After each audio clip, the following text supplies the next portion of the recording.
สวัสดีลูกค้า PCB นะนี่มารีวิวปืนลมเลยตัวนี้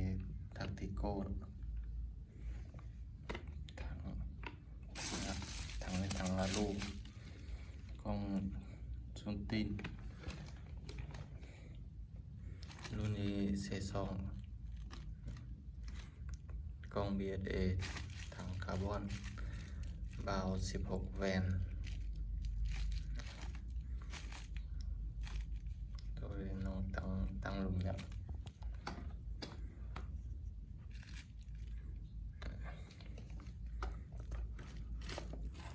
รุ่นนี้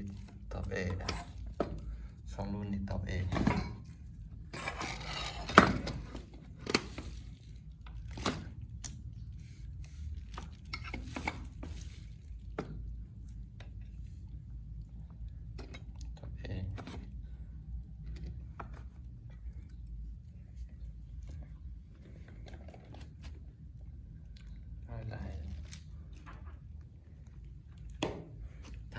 ทักติโก้กำลังประกอบ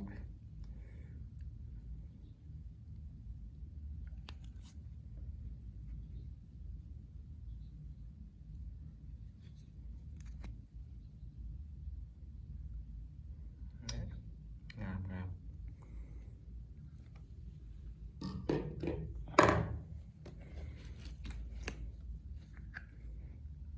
พี่น้องสนใจเด่น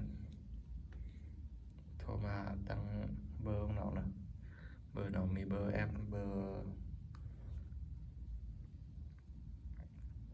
ต้องใช้เบอร์แอปกับเบอร์ของเรานะ